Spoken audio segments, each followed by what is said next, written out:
Buenas, saludos a todos. Yo soy Rafa Araujo, facultativo especialista en oftalmología, actualmente asentado en Valencia, y he preparado esta pequeña charla llamada Desmistificando la oculoplástica para ayudar sobre todo a mis compañeros instrumentistas a quitarles el miedo de enfrentar un quirófano de oculoplástica. La mayoría de ellos están acostumbrados y lo hacen muy bien en la cirugía de cataratas, y esto es un mundo un poquito diferente, pero no por ello más complicado. Por otro lado, si puedo ayudar a los residentes que están empezando todavía en este mundillo, pues bienvenido sea. El índice de la charla es más o menos el siguiente. Vamos a hablar de aspectos generales en la instrumentación inoculoplástica, qué papel o qué acciones puede hacer el instrumentista, qué tipo de preparación preoperatoria, algunos aspectos de la preparación preoperatoria del paciente, qué anestesias usamos, cuándo y por qué, el tipo de aguja y sutura que hay y que usamos y para qué sirven cada una. Y lo de la anatomía palpebral, pues lo dejaremos si esta charla tiene algún éxito para una siguiente charla. Entonces, en cuanto a aspectos generales, aquí hemos hecho dos columnas, hemos dividido la cirugía de cataratas por un lado y la cirugía de oculoplástica por otro lado para ver los contrastes que existen principalmente entre las dos. Por un lado, la cirugía de cataratas es una cirugía estática, tanto desde el punto de vista del cirujano como punto de vista del instrumentista. No hay mucho por donde moverse. Estamos operando a través de un microscopio, estamos parados en la misma posición y tanto cirujano como instrumentistas no nos movemos mucho de esta posición, porque el campo quirúrgico va a ser siempre muy reducido y está debajo de nuestra óptica. Por otro lado, la cirugía oculoplástica no, es una cirugía dinámica, los campos cambian, las posiciones cambian. Hay cirujanos que se mueven más, hay cirujanos que se mueven menos. Yo no paro quieto, voy para cada lado que me sienta más cómodo, con lo cual el instrumentista ha de adaptarse a ello también. Es decir, tener que estar moviendo, tener que pensar en qué lado vamos a operar para estar en el lado opuesto y de qué lado es más fácil, por ejemplo, echar una mano si hace falta y ya está. Y esto enlaza con la siguiente parte. La cirugía de cataratas es una cirugía pasiva desde el punto de vista del auxiliar o del instrumentista, en el sentido de que es cierto que tienen que manejar informaciones del aparato de FACO, que tienen que estar pendientes del instrumental, pero en la cirugía en sí no participan. Es una cirugía en que un cirujano se basta normalmente, la cirugía de cataratas. Por otro lado, la cirugía de oculoplástica no. Aquí hay una participación activa muy importante y que puede marcar la diferencia entre un buen instrumentista o ayudante y uno no tan bueno. Porque lo veremos luego, hay muchas cosas que se pueden hacer. Luego la cirugía de cataratas, esto es, por supuesto, entre comillas, ¿no?, invariable, en el sentido de que el procedimiento básico es el que es. Está claro que hay cirugías mucho más complejas, hay técnicas mucho más elaboradas, hay diversas, pero al fin y al cabo siempre se resumen más o menos en los mismos pilares de facoemulsificación o extracción de catarata, implantación de lente intraocular y ya está, a grandes rasgos, ¿no? Siempre matizando que, bueno, que puede ser mucho más complejo que ello, pero bueno. Sin embargo, la cirugía oculoplástica es más variable, con lo cual esto puede sacar al instrumentista o el ayudante de la cirugía de cataratas de su zona de confort en cuanto a que hay muchos procedimientos que memorizar, que aprender, muchos pasos diferentes que seguir. Hay cirugías pues del párpado por malposiciones, por caída de párpado, por malposición de la ceja, por alteraciones del conducto nasoagrimal, por cirugías oncológicas, en fin, que es una cirugía en este sentido que hay que prepararse un quirófano bastante más que una cirugía de cataratas, que bueno, también hay que prepararse, pero es porque es un poquito más monótona en cuanto a procedimientos.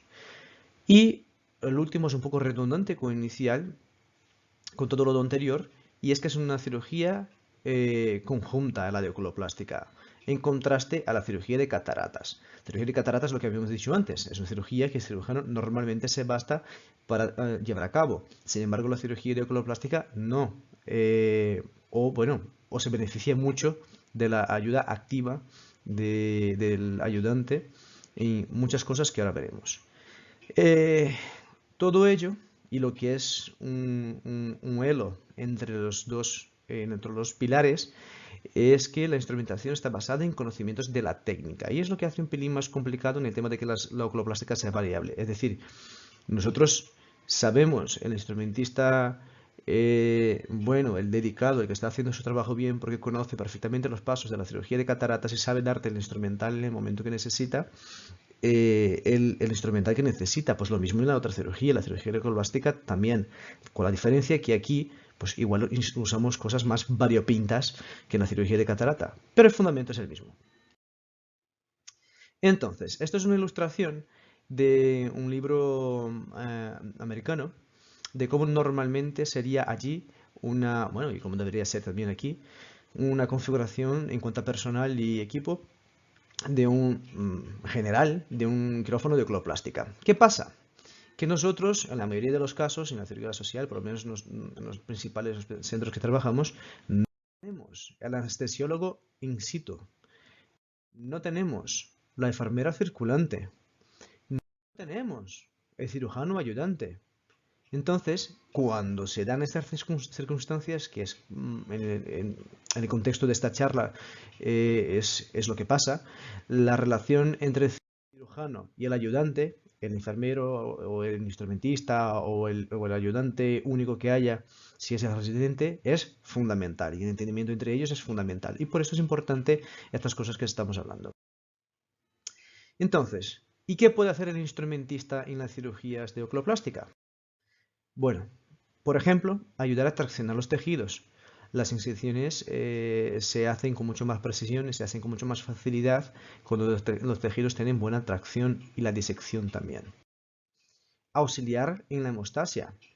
A veces hemos de parar de avanzar en nuestra cirugía para ir secando, para ir controlando los sangrados y el instrumentista o el auxiliar, el ayudante, puede estar atento a ello y facilitar nuestro trabajo y permitir que las cosas fluyan un poquito más naturalmente. ¿Qué más? Auxiliar en la exposición del campo, ya sea a través de tracción de los tejidos, la hemostasia, que también lo hacen, ayudan a exponer el campo, o de forma más directa, como por ejemplo aquí donde estamos haciendo una dacroscistorrenostomía externa y hay una tercera mano ayudándonos a ver el campo con un separador de NAP, o manitas, como más popularmente lo llamamos. ¿Qué más? Ayudar a la disección de los tejidos. Igual esta foto no es la mejor para ejemplificarlo, pero aquí lo que está haciendo es un tipo de tracción para que nosotros sepamos en el plan quirúrgico que está y nos ayudarnos a marcar este plan de disección. Lo normal es con una pincita que se le da al ayudante o al instrumentista que nos hace tienda de campaña y ayude a encontrar el plano y seguir en este plano. Facilitar el instrumento correcto. Esto es lo que habíamos dicho antes. Es decir, si yo conozco la técnica quirúrgica, si yo conozco los pasos que hemos de seguir, yo sé qué instrumento se va a necesitar en un momento dado. Voy a estar al loro y lo voy a tener preparado cuando haga falta. Rectificar la iluminación. Muchas veces, realmente casi todas esas cosas nosotros como cirujanos lo podemos hacer, pero a veces nos estamos demasiado concentrados en una cirugía, pudiéramos estar haciendo algo mejor, pero no nos damos cuenta de ello porque estamos dentro del problema, de la faena. Y aquí cabe el instrumentista pues estar también un poco pendiente del entorno y rectificar, por ejemplo, la iluminación en un momento dado que no nos hemos dado cuenta que puede pasar que no esté perfecto. Ayudar a preparar al paciente, por supuesto, antes de empezar la cirugía, hay que prepararlo y la forma correcta de hacerlo y hacerlo bien hecho también puede ser decisivo para el procedimiento. Y finalmente, ser el segundo par de ojos del cirujano. Por lo mismo que hemos dicho con el tema de la iluminación, para otras cosas también podemos estar poco pendientes. Aquí doy un ejemplo de un instrumentista muy bueno mío que está pendiente de mi aspirador que está a puntito de atascarse y él ya está preparando el siguiente sin que yo haya dicho nada, simplemente porque ha visto el problema que yo no he visto venir y está adelantándose a ello. Con lo cual, ser el segundo par de ojos tanto en la cirugía como en el quirófano en general. Entonces, otro dilema y motivo de pesadilla que no soy capaz de entender muy bien ese tema de la capellina, que vamos a hablar un poco aparte de ella, pero aquí lo que vamos a hacer es ver cuándo usamos capellina y cuándo usamos paño fenestrado. A los que les parece obvio, pues siga para adelante y a los que no, pues estaros atentos. A ver, capellina. Cuando queremos ver una zona periocular amplia. ¿Cuándo pasa esto? Cuando necesitamos una comparación bilateral. Cirugía de tosis, por ejemplo, cirugía de blefaroplastia, cirugías de malposiciones bilaterales, en fin, cualquier cosa que necesitemos comparación. Cuando se necesita una evaluación dinámica de la cirugía, en la cirugía, eso sobre todo es la cirugía de tosis, que sienta al paciente, que levante el ojo, que cierre el ojo, qué altura está, qué tal el contorno con el otro ojo, con lo cual necesitamos ver una zona un poquito más amplia. Y otra vez, con lo mismo, pues procedimientos bilaterales, ¿vale? Con lo cual, todo lo que no sea esto nos cabe en un paño fenestrado. Como por ejemplo, una cirugía, que es el caso de la imagen de arriba, de un drenado quirúrgico de una dacrocistitis crónica, donde la simetría es irrelevante, da igual que tenga una otra dacrocistitis en el otro lado, se ha de hacer como se ha de hacer, y comparar es un poco absurdo, es lo que es. Cuando la evaluación es estática, yo necesito saber cómo se va a mover este párpado, cómo va a abrir, cómo va a cerrar. Y ese procedimiento es unilateral. Un poquito de cajón, pero bueno, no hace falta, no está de más recordarlo. Pintado de campo. Esto también es bastante básico, no hay más que simplemente esto, pues en modo general se ha de pintar siempre todo lo que esté expuesto. Pero no vamos a operar el otro ojo y la capelina enseña los dos, y entonces lo pintamos. Sí, se pinta también. ¿Por qué? Porque nos podemos apoyar sobre ello. Y si estamos limpios, apoyados sobre ello, y metemos la manita en una parte no pintada y la parte pintada, la liamos parda. Con lo cual, todo lo que esté expuesto se pinta. Ya sea con un paño fenestrado, que todo lo que está en el agujero del paño ha de estar pintado, como sea en la capelina, que pues igual. Entonces, esta es la parte que no entiendo cómo hacen tan complicado, porque realmente no lo es. Sobre todo, señoras, vosotras que hacéis esas cosas tan raras con las toallas ahí en la cabeza para secarse el pelo, que se queda en su sitio y no se mueve y se queda tan perfecto y tú vas a cenar con esto, ¿cómo no podrías hacer una capelina? Es así de sencillo, es lo mismo, pero en otra persona que está tumbada y anestesiada, que no se defiende. No es tan complicado. ¿Por dónde empezamos? Pues esto, dos paños absorbentes enfrentados, ¿vale? Las partes absorbentes pegadas una a la otra, porque cuando giremos, la parte absorbente se va a quedar expuesta en ambos casos al campo. Luego, la aposición a cada lado separadamente cubriendo las orejas. ¿Qué significa esto? Que de un lado vamos a subir la parte que está cubriendo el óvulo de la oreja, ¿vale? Y lo sujetamos y el del otro lado hacemos igual y lo sujetamos por el medio. Me gustaría aquí tener fotos, pero no fui espabilado, no lo saqué en su momento. Y si os interesa en el futuro podemos hacer un taller práctico y lo hago y lo pongo aquí también. Pero que de aquí que saquemos con unas ideas generales yo creo que es más que suficiente. Eh, Luego, el límite superior tiene que ser por encima de la ceja, ¿vale? Justo, pero sin apretar. Explico, por encima de la ceja está lógico, es porque tenemos que ver toda la zona periocular. Si vamos siguiendo desde el óvulo de la oreja a la cola de la ceja, vemos todo lo que necesitamos ver. Y el tema de justo y sin apretar es porque a veces nos empeñamos en que la capelina no se mueva y estamos ahí apretando, apretando, apretando y hay un momento que no llega el flujo de sangre a la cabeza del paciente y no hace falta que esto pase. Pero el problema no es este. El problema, por supuesto, es que nos moleste a nosotros a la hora de hacer la cirugía. Por ejemplo, en tosis o en cualquier cirugía que necesite una evaluación dinámica y por eso hacemos la capelina, si apretamos mucho podemos alterar la posición de las estructuras perioculares y artefactar nuestros resultados postoperatorios o nuestra evaluación intraoperatoria. Con lo cual, justo, pero sin apretar. Luego, unido por debajo con el campo quirúrgico. El campo quirúrgico, el paño grande que se pone sobre el paciente, nos va a ser muy útil a la hora de unir todo y dejar todo muy bien limpito, solo con el campo expuesto necesario.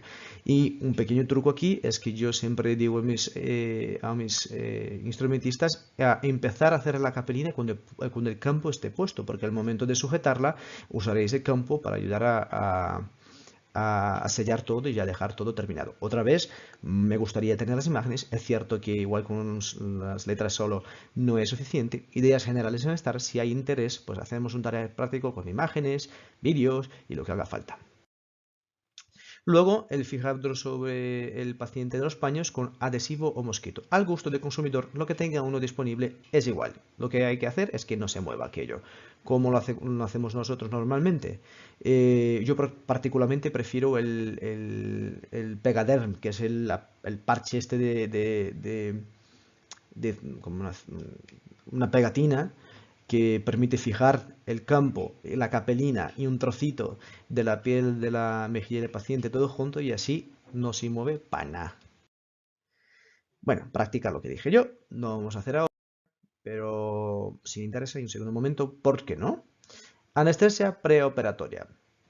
Esa es una duda que me han planteado varias veces durante el quirófano y es un poquito también de lógica, ¿no? ¿Cuándo vamos a ponerle a un paciente sedación o no? Porque hay veces que lo usamos y a veces que no. Pues mira, pacientes agitados. Pues claro, sedación, que nos va a dejar que nosotros operemos. Si la palabra nos falla, la droga no. ¿Cuándo suele pasar esto? Suelen ser pacientes jóvenes y varones. Es así, aceptémonos, somos más cagados y nos da mucho miedo meternos en quirófano. Por lo cual, varón joven agitado, un poquito de sedación no hace mal. Nos va a ayudar a proseguir. Procedimientos largos. Aunque no seamos varones jóvenes, a nadie le gusta estar en quirófano. Esto es una realidad y hay que entenderlo. Y en procedimientos que vamos a predecir que sea largo, pues tener al paciente con un poquito de sedación para que sea más tranquilito es deseable y normal, ¿vale? Y cuando no se necesita, y esto es un punto muy importante, colaboración. Por ejemplo, y sobre todo, en la cirugía de tosis, otra vez. Si vamos a estar midiendo la altura de la apertura palpebral, sentando al paciente, tumbando, comparando puntos, comparando simetrías, y el paciente está en otro mundo, pues no nos va a ayudar y nuestra predecibilidad no va a ser muy buena. ¿Ok? Entonces, en cuanto a anestesia local, son poquitas cosas. El que quiera pues, copiar con más tiempo, pues pasa esto y copia y ya está. Están los libros. Simplemente decir que en las anestesias locales hay dos grandes grupos. Para hacernos la vida un poco más sencilla, simplemente recordar que lo que normalmente tenemos en quirófano, por lo menos en nuestro caso, son aminas. Lidocaína, mepivacaína y bupivacaína son aminas, con lo cual pacientes que tengan alergias a este grupo tendrían que pasar a procaína, propacaína y tetracaína. Lo que está puesto arriba como supraíndice son sus tiempos de duración. La propacaína, la procaína y la tetracaína tienen tiempo de duración de minutos. Los ésteres duran menos y las aminas tienen tiempos de duraciones más largos. El más corto de ellos, la lidocaína, luego seguido la mipapacaína y la bupivacaína con hasta 6 horas, ¿vale? Y tenemos dos pues, complementarios o cosas que podemos mezclar con estos anestésicos que a veces lo usamos y a veces no, como por ejemplo la epinefrina y la hialuronidasa.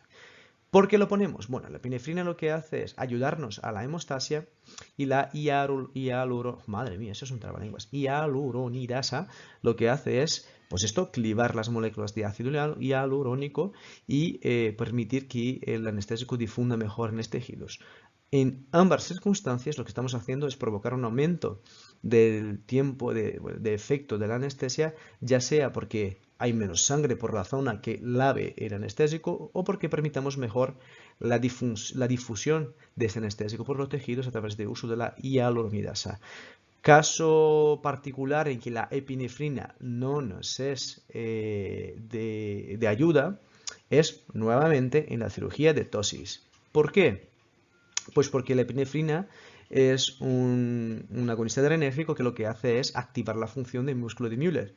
¿Qué pasa? Si otra vez, si estamos midiendo alturas de forma dinámica y constante dentro del quirófano y comparando los ojitos, si metemos una droga que puede artefactar la apertura palpebral a través de la elevación del párpado por la activación del músculo de Müller, no nos va a facilitar la vida a la hora de predecir el resultado de la cirugía. Con lo cual, cirugía de tosis, en general, mejor evitar la epinefrina. Hay algunos estudios que no muy antiguos que dicen que esto es una media verdad y que bueno, facilita mucho la cirugía y si tú haces la valoración de la altura palpebral tras, si no me falla la memoria, 20 minutos, bueno, 20 o 30 minutos de haber instilado la epinefrina, no debería influir en la medición de la altura palpebral.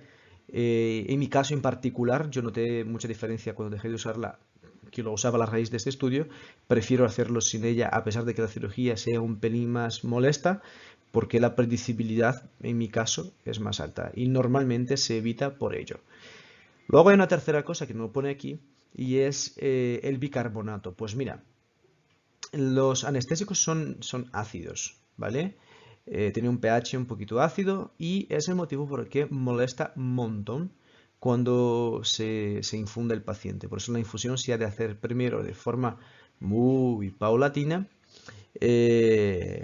y normalmente se hace subdérmica, pero bueno, eso es el tema de otra charla. El caso es que son de pH ácido y hay algunas circunstancias en que podemos intentar taponar esta solución con bicarbonato para evitar este desconfort. Disconfort que, por cierto, no mejoraría el picor y la molestia de la epinefrina, porque esta también pica bastante y no es por el mismo mecanismo. Entramos en el maravilloso mundo de las agujas y suturas que vuelven loco a mucha gente, pero que realmente es bastante sencillo, como todo lo demás que hemos dicho. Fundamentalmente hay 4 tipos de agujas. Agujas de corte inverso, ¿vale? Que es con el triangulillo hacia arriba. Agujas de corte directo, con el triangulillo hacia abajo. Agujas atraumáticas, que son de corte pues circular, y agujas espatuladas. Estas imágenes que pongo en la diapositiva son exactamente las mismas imágenes, de hecho están sacadas de las cajas de las agujas, con lo cual lo que enseñan en el triángulo, en la espátula, en el triángulo invertido o en el círculo es la sección transversal de la aguja. ¿Por qué hay diferentes tipos? Porque hay diferentes pros y contras de cada una. Cuando la usamos, pues por ejemplo, la de corte inverso tiene una menor resistencia torsional, produce menos trauma en la parte externa de la aguja, porque la parte cortante está en el interior, y aporta, al ser un triángulo, una mayor superficie para el hilo respecto, por ejemplo, a la espatulada o la traumática.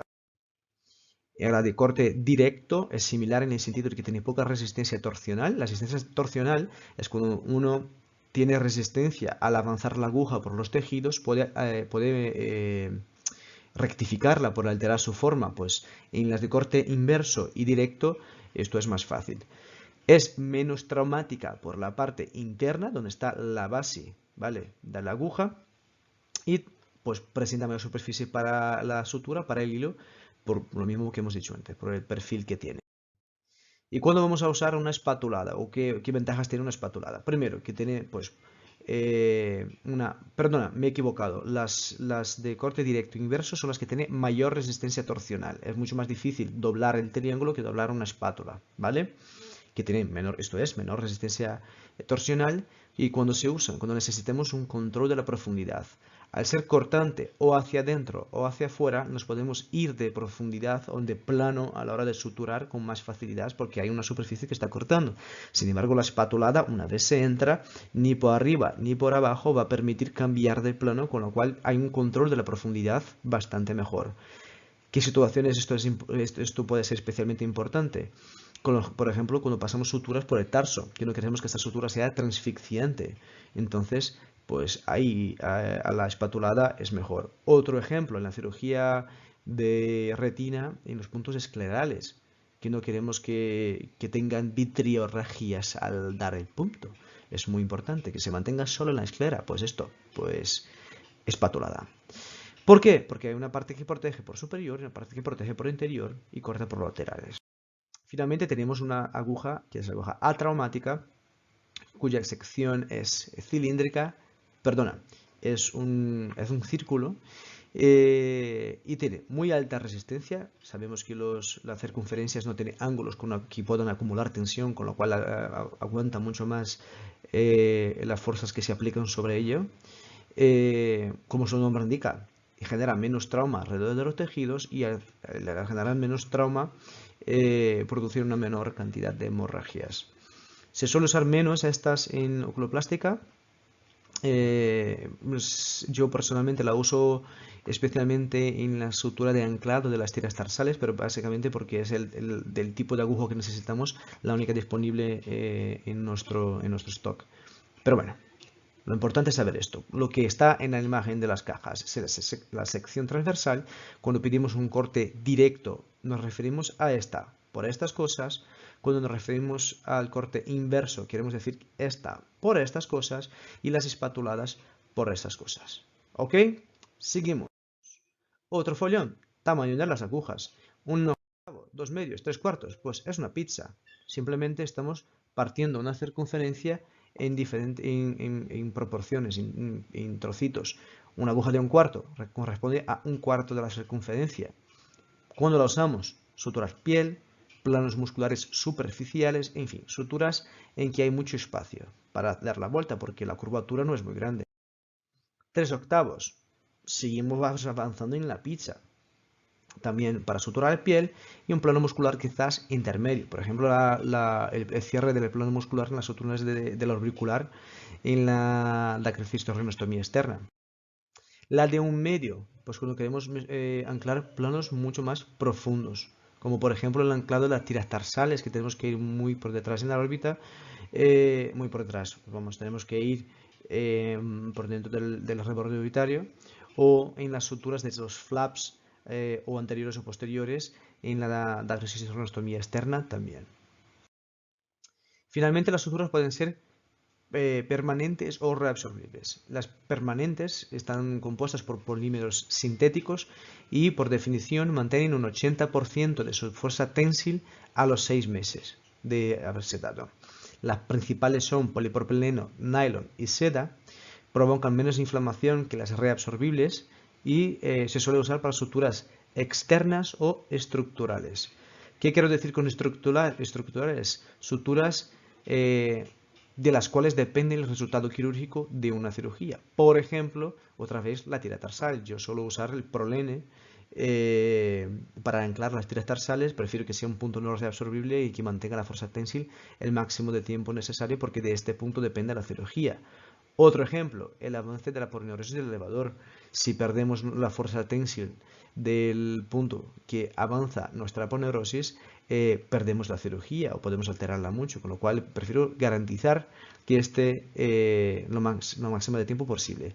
El tema de que no sea reabsorbible es una verdad a medias, porque por ejemplo, pues probablemente pasará también con el polipropileno de seda, pero yo lo que sea ciencia cierta es que el nylon sufre una hidrólisis enzimática con el tiempo y al fin y al cabo pierde pues parte de su contenido si dejamos pasar tiempo suficiente con ella aplicada.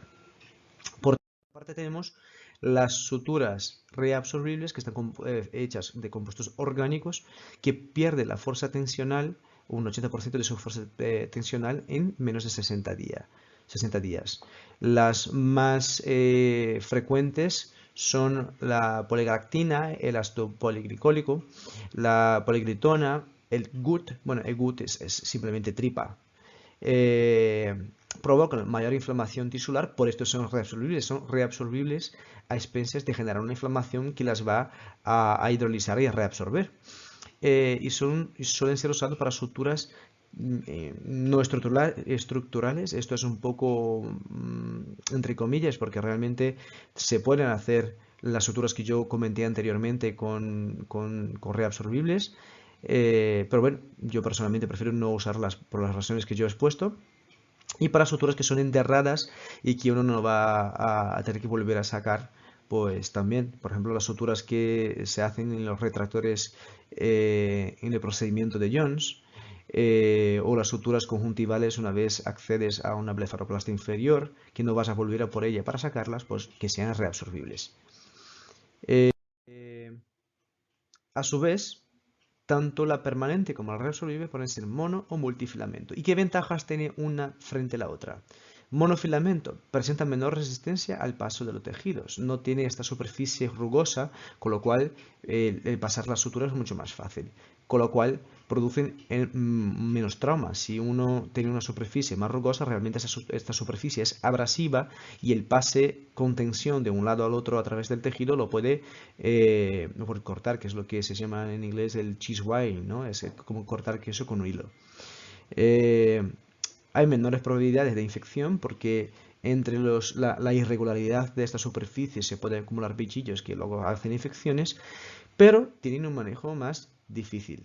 Cualquiera que ha intentado dar puntos con nylon o con prolene sabe lo pesada que son estas agujas, estas suturas, que tienen una cosa llamada memoria, que es que se tuercen y nunca, jamás lo hacen al lado que te va a ayudar a dar el punto. Siempre hacen de la forma más antinatural y más opuesta a tus necesidades. Con lo cual son suturas que pueden ser bastante puñeteras, especialmente las que tienen pocos ceros.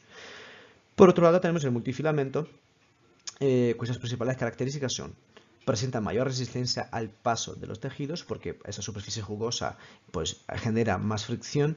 Por cierto, guiño a los instrumentistas que saben mojar estas líneas antes de dártelas porque ayuda mogollón a dar el punto. Y esto es un truquillo que podemos tener bajo la manga para hacer las cosas más sencillas. Produce una mayor cantidad de trauma al su paso, por esto, porque luego tiene un efecto abrasivo al pasarlo.